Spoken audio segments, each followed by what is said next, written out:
Hello there, my name is Albert Swanson. I'm a SARC at Naval Air Station Lemoore, California.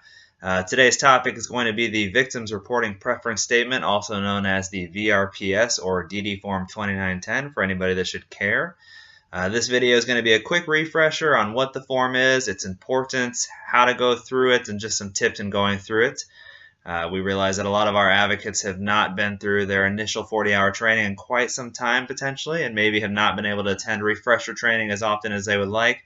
So this is going to be a quick refresher so that you feel comfortable going through it with a victim of sexual assault. You know, whether you're on the installation watch bill or not and prepared to take a case or not, we never know when a victim of sexual assault might come up to you and might disclose to you that they're a victim. And it happens in the most inopportune times, and that's actually how most of our cases come and are reported. So you want to be prepared, and you want to know how to go through this form and how to respond appropriately should that ever happen to you.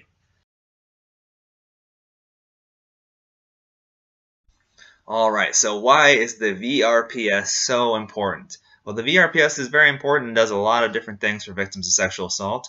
One of the biggest things is that it empowers them and helps them to elect whether or not they want to report the sexual assault. And if they do want to report it, how do they want to report it? Do they want to report it restricted, unrestricted? And it explains both of those options. It also explains the services that we have that can help them out. It explains the confidentiality we have with our clients. It explains the exceptions to the confidentiality as well as restricted reporting. It also provides them some documentation should they ever down the road need that, maybe working with the VA and doing some kind of a disability compensation claim, and that's something that they can have with them. So even though I stress that the form is important, it does a lot of great things for victims of sexual assault, I do want to make sure we're very clear that it is voluntary, 100% voluntary. So we should not be trying to force or pressure victims of sexual assault in any way to fill it out. But as we explain the form, we do want to make sure we explain it in such a way that they can see the importance of it and what kind of a role it serves for them. So, a fairly simple question, but I've been asked it several times in the past. Where do you find the VRPS? Well, there's really a ton of different places online you can go to find it. You can simply just Google it, DD Form 2910 VRPS, and it'll pop up on there. You could even go on our SAPR Facebook page for NAS Lemoore and join our Unit Victim Advocates section, and you can get it on there. Worst case scenario, you can come see your SARC, email, call your SARC, and we'll get you a ton of these forms. We got them all over the place. So lots of different resources out there. You want to make sure you have them on you, though, at all times, especially in your go bag. You never know when you might need it.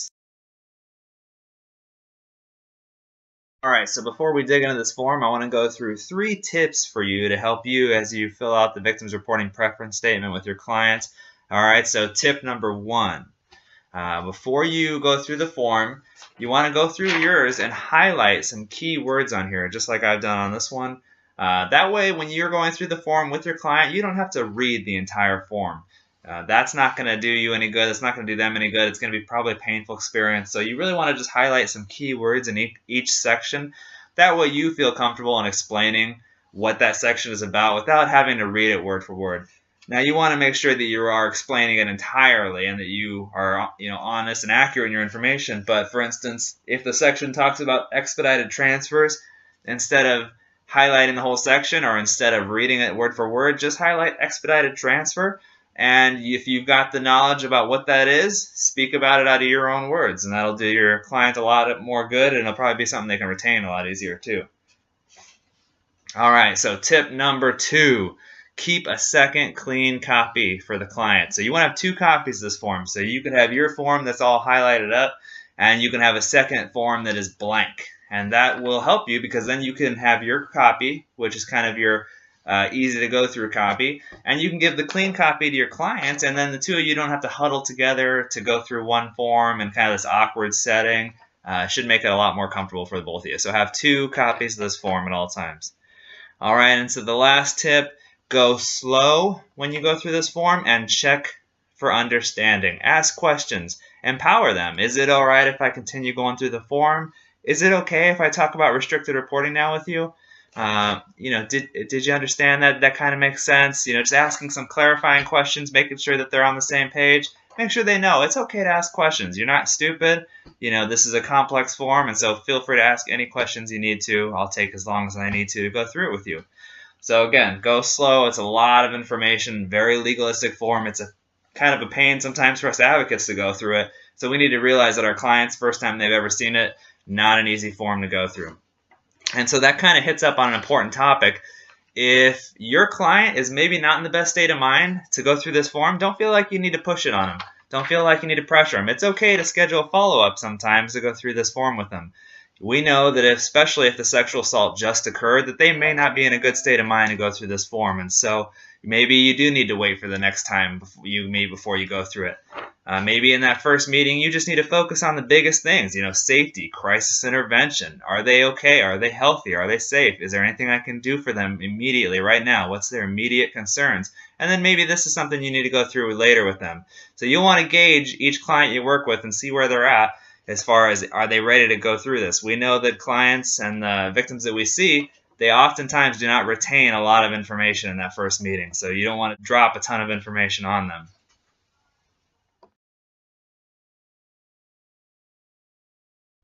All right, so the top section of this form, it's going to ask for their full name, their social, and their DOD identification number. They should be able to find that DOD ID number on the back of their CAT card. We do need their full social, and so I want you to ensure them that their information will be protected. This isn't going to be left out sitting out on my desk. It is going to be locked in an encrypted database, so nobody else is going to have access to this other than the SARC, so they can know that and feel comfortable with that.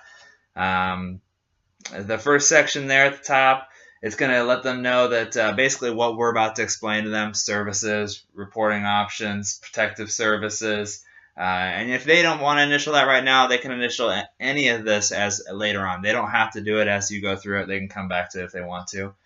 It also lets them know that depending on what jurisdiction the crime happened in or where they're reporting it to, there could be different laws and procedures in place. So you'll just want to feel that out a little bit with whatever jurisdiction you're specifically in. But as far as our services, SAPR services, that should all still be available to them. And then number 3 there, just ask them, did this happen prior to service? Did this happen as a child, or did this happen while you've been on active service? And so it really doesn't matter, when it happened. For us, we're going to help them regardless. It's not going to change any procedure.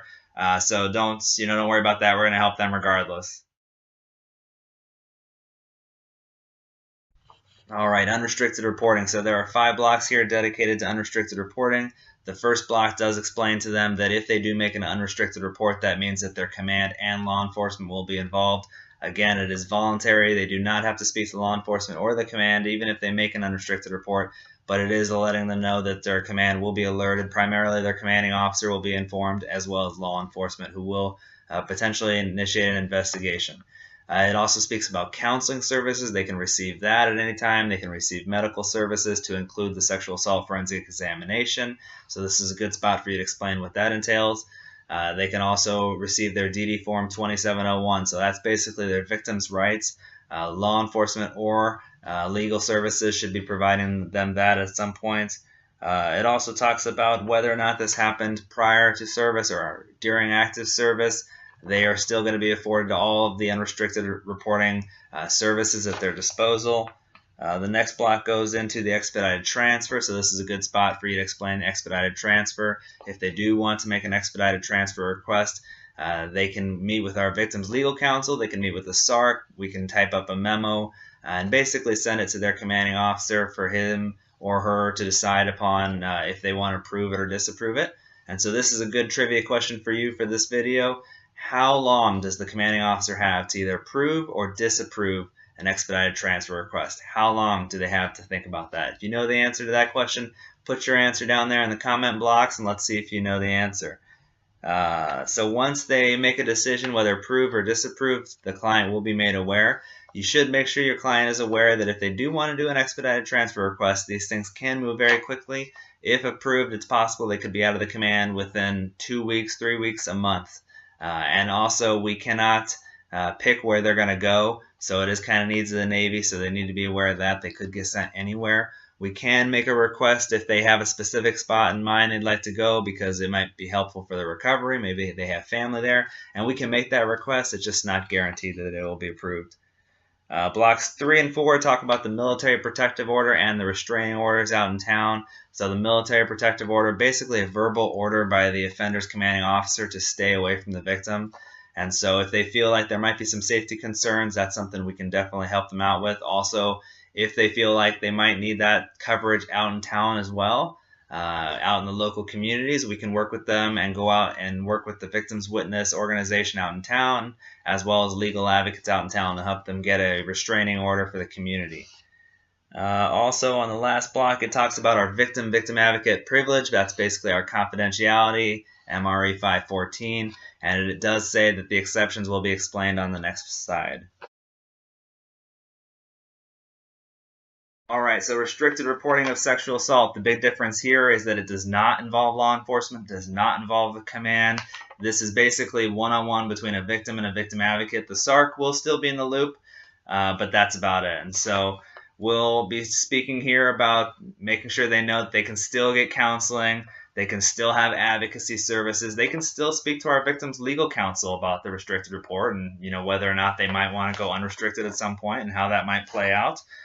They can still get medical services. Now, you do need to be aware about what jurisdiction you're in. Some states do have mandated reporting laws for sexual assault, so just be aware of your specific jurisdiction and how that might apply to you. Also talks about our sexual assault forensic examination. Again, that's another medical procedure. You need to be aware about whatever your mandated reporting laws are. But in general, if you go out and you ask for a medical sexual assault forensic examination, they should still be able to do that under a restricted report. But speak to your SARC, make sure you know for sure about what jurisdiction you're under. The exceptions to restricted reporting, again, we're going to get to that. That's on the second page. Alright, so now it talks about the sexual assault forensic examination again and lets them know that if it's held at a medical facility, as far as Navy, it will be stored for 5 years. Depending on where it's stored, will determine how long it's going to be held with.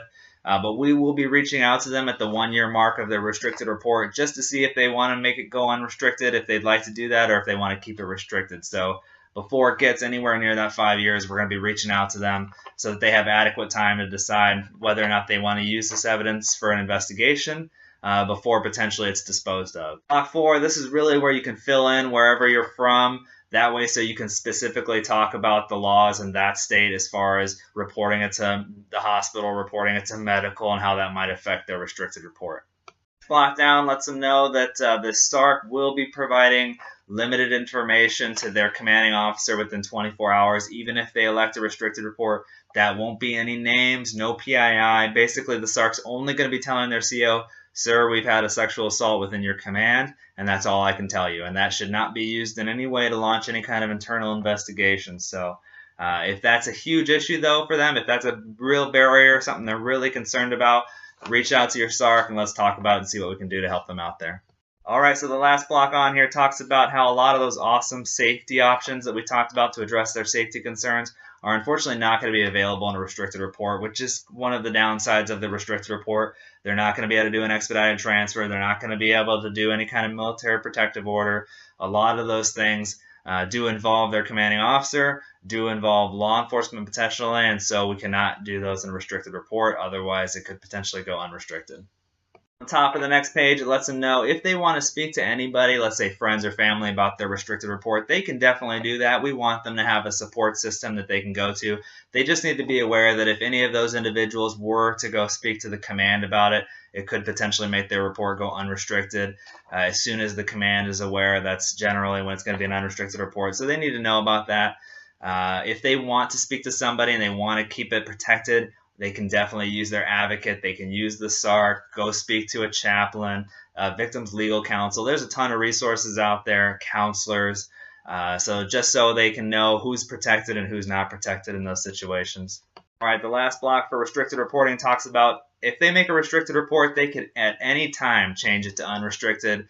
That's something they can do, like I said, anytime. There's no limit there. If, however, they make an unrestricted report, that cannot be changed to a restricted report. So once it's out, unfortunately, once the command and law enforcement's aware, you can't take that back. So restricted, you can always go to unrestricted. Unrestricted, you cannot go back to restricted. Right, so some other important considerations for restricted and unrestricted reporting. Make sure they know that if they do not want to elect a restricted reporting right now, if they do not want to elect unrestricted reporting option, maybe they got to the end of the form and decided I don't want to do this right now, we are under no obligation whatsoever to report their sexual assault to law enforcement or the command, and so we will not be reporting it if they decide they don't want to report it officially. Also, we want to make sure they know that if they want to decline SAPR services at any point, they can do that. Make sure you have given them your SARC's contact information that way. So if maybe they do want to speak to a different advocate or speak to their SARC, they have that information and they can do that. The next block, we will be keeping their report on file for 50 years. This is out of date. It is now per the new OpNav 1752. It is automatic 50 years, so they should know that it is going to be locked in an encrypted database. It is going to be protected, so it's not going to be left out. Part of the reason for that, though, is if down the road they should want to get their report for, like I said, maybe doing a disability compensation claim through the VA, we'll have that report on file and they can come get it from us. Alright, so block 4 on here discusses that this form in and of itself is not requesting a restraining order, protective order, or an expedited transfer. We can help them with that, but that'll be a separate process. Block 5 talks about our awesome Special Victims Counsel program, also known as the Victims Legal Counsel program. This helps victims of sexual assault get legal guidance, legal advice, helps them better understand the potential investigation and the following court-martial potentially and what that could look like. So great program to make sure you want to discuss with your clients. So block 6 discusses reprisal and retaliation. So if because they make a report of sexual assault they are in any way retaliated against or they feel like they're being treated negatively because of that report, let them know to reach out to us. If it is something we can take to their chain of command, we'll certainly do that. Otherwise, we can go to our victims legal counsel and we can talk about what our legal recourse is for that. 7 lets them know that if they are worried about collateral misconduct such as underage drinking, they have the right to speak to a defense counsel. They can also speak to their victim's legal counsel and they can kind of guide them in that and if it's something they should be concerned about or not. In general, it's good to reassure our clients underage drinking, it's prevalent in so many of our cases, and it's something that law enforcement is typically not concerned with. They're really usually going to be concerned about the sexual assault allegation, and that's going to be their first concern. However, it is possible that their command down the road could take some kind of action against them, so they should know about that right. Alright, so now's the time if they feel comfortable that they can elect which reporting option they would like, whether it's restricted or unrestricted, and they can initial next to that. This is also the point where the two of you can sign. Your victim will sign first, and then you will sign as well, and both of you date. Please, advocates, please sign legibly. It makes it really difficult to track down which advocate was involved in this case later on down the road if you don't sign legibly, so please make your signature legible. Alright, so right below that you have the exceptions to restricted reporting. Some of those would include if the victim actually authorized in writing that we can divulge some information. Another one would be if it was in a case of serious threat, either to the victim or someone else, we would be required to divulge some information there. Disability evaluation boards, potentially the VA down the road if they want to do a claim. And also in cases of direct supervision. So basically what that means is when you are talking with me, your SARC, or one of your SARCs about your case, that's okay. You can talk with your SARCs about what's going on in your case. That's our job, is to help you through your cases. And also the last one on here would be because of federal statute. So you're not going to see that too often, but it is possible that based on some federal or state statute, you could be forced to divulge some information. Biggest key for all of these is before you divulge any information about your client, always talk to your SARC. Always go to your SARC before you release any kind of information. We'll probably be calling JAG and just touching bases to make sure that that is acceptable, and at the end of the day it will be JAG that decides whether or not we divulge any information. Block 6, if at any point they're going to PCS or if they want to do their expedited transfer and they do transfer to another command, this is a spot where we'll ask them, would you like to transfer case management services where you're going? That way so you have an advocate and a SARC in the loop where you're going and you can make sure you get in touch with services there. If they do, we can go ahead and date and initial this one and the location of the transfer. Also, if they do make a restricted report here in Block 7, at the 1-year mark of that restricted report, we're going to reach out to them just to make sure they haven't changed their mind and want to make it an unrestricted report at that time. Block 8, if they would like a second copy of this form, we can go ahead and get them that. But like I said, we'll have this one on hand for 50 years. So. And then Block 9, if they do want a copy of the DD Form 2911, which is basically the documentation from the forensic exam, we can get them a copy of that as well. All right, so in closing, biggest issue with this one, please turn it into your SARC within 24 hours. It has to be turned into your SARC within 24 hours, especially if they are electing restricted reporting. It is very important that we get this on hand so we can lock that in there for them. All right, so thanks for joining me. Any questions, anything like that, please reach out. If you want to leave some comments, whether this video is helpful to you or not, please do that in the comment section below, and we'll see you out there.